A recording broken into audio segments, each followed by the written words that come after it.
राधे राधे भक्तों, आपका बहुत स्वागत है मेरे चैनल दिव्य दर्शन बाय मंजू में। आज आप श्रवण करेंगे कार्तिक मास महात्म्य के 19वें अध्याय का।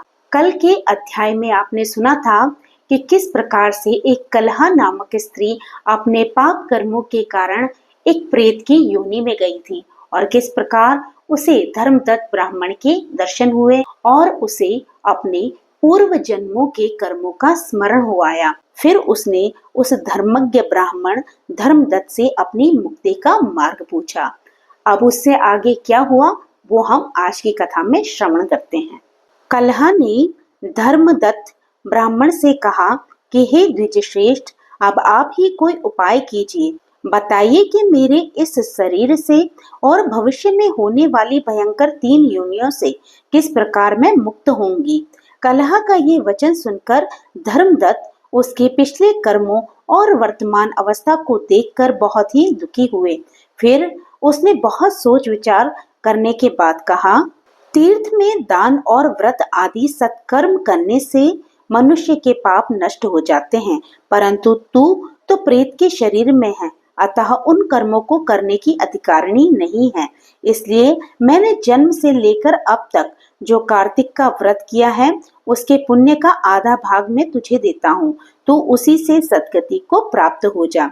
इस प्रकार कहकर धर्मदत्त ने द्वादशाक्षर मंत्र का श्रवण कराते हुए तुलसी मिश्रित जल से जो ही उसका अभिषेक किया, त्यों ही वह प्रेत योनि से मुक्त हो प्रज्वलित अग्निशिखा के समान तेजस्विनी एवं दिव्य रूप धारणी देवी हो गई और सौंदर्य में लक्ष्मी जी की समानता करने लगी। तदंतर उसने भूमि पर दंड की भांति गिरकर ब्राह्मण देवता को प्रणाम किया और हर्षित होकर गदगद वाणी में कहा, हे द्विजश्रेष्ठ, आपके प्रसाद से आज मैं इस नरक से छुटकारा पा गई।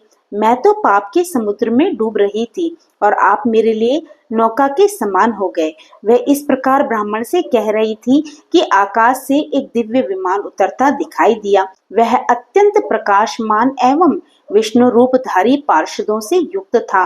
विमान के द्वार पर खड़े हुए पुण्यशील और सुशील ने उस देवी को उठाकर श्रेष्ठ विमान पर चढ़ा दिया। तब धर्मदत्त ने बड़े आश्चर्य के साथ उस विमान को देखा और विष्णु रूपधारी पार्षदों को देखकर साष्टांग प्रणाम किया। पुण्यशील और सुशील ने प्रणाम करने वाले ब्राह्मण को उठाया और उसकी सराहना करते हुए कहा, हे द्विजश्रेष्ठ, तुम्हें साधुवाद है, क्योंकि तुम सदैव भगवान विष्णु के भजन में तत्पर रहते हो, दीनों पर दया करते हो, सर्वज्ञ हो तथा भगवान विष्णु के व्रत का पालन करते हो। तुमने बचपन से लेकर अब तक जो कार्तिक व्रत का अनुष्ठान किया है उसके आधे भाग का दान देने से तुम्हें दूना पुण्य प्राप्त हुआ है और सैकड़ों जन्मों के पाप नष्ट हो गए हैं। अब यह बैकुंठ धाम में ले जाई जा रही है। तुम भी इस जन्म के अंत में अपनी दोनों स्त्रियों के साथ भगवान विष्णु के बैकुंठ धाम में जाओगे और मुक्ति को प्राप्त करोगे। धर्मदत्त, जिन्होंने तुम्हारे समान भक्ति पूर्वक भगवान विष्णु की आराधना की है वे धन्य और कृतकृत्य हैं। इस संसार में उन्हीं का जन्म सफल है। भली भांति आराधना करने पर भगवान विष्णु देहधारी प्राणियों को क्या नहीं देते हैं। उन्होंने ही उत्तानपाद के पुत्र को पूर्व काल में ध्रुव पद पर स्थापित किया था।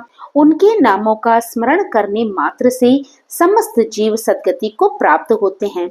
पूर्व काल में ग्रहग्रस्त गजराज उन्हीं के नामों का स्मरण करने से मुक्त हुआ था।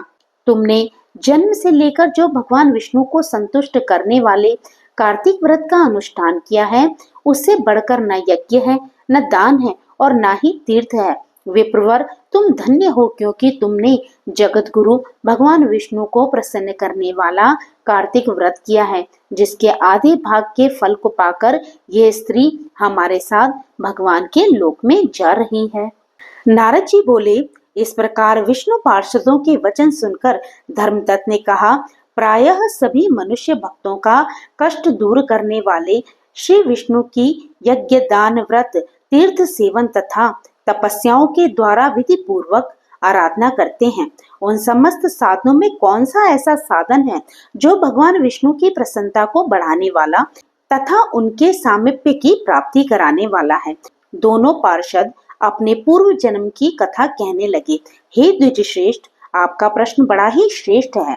आज हम आपको भगवान विष्णु को शीघ्र प्रसन्न करने का उपाय बताते हैं।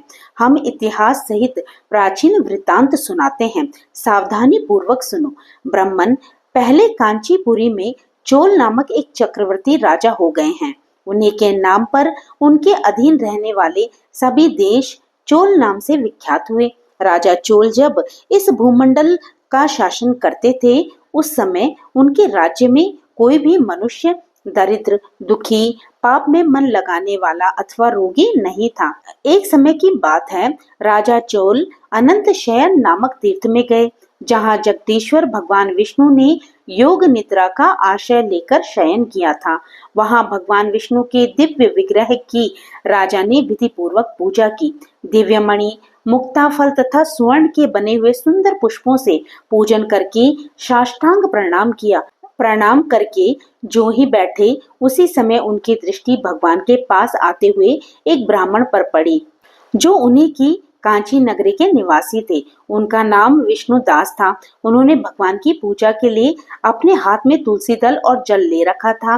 निकट आने पर उन ब्राह्मण ने विष्णु सूक्त का पाठ करते हुए देवादिदेव भगवान को स्नान कराया और तुलसी की मंजरी तथा पत्तों से उनकी विधिवत पूजा की। राजा चोल ने जो पहले रत्नों से भगवान की पूजा की थी, वह सब तुलसी पूजा से ढक गई।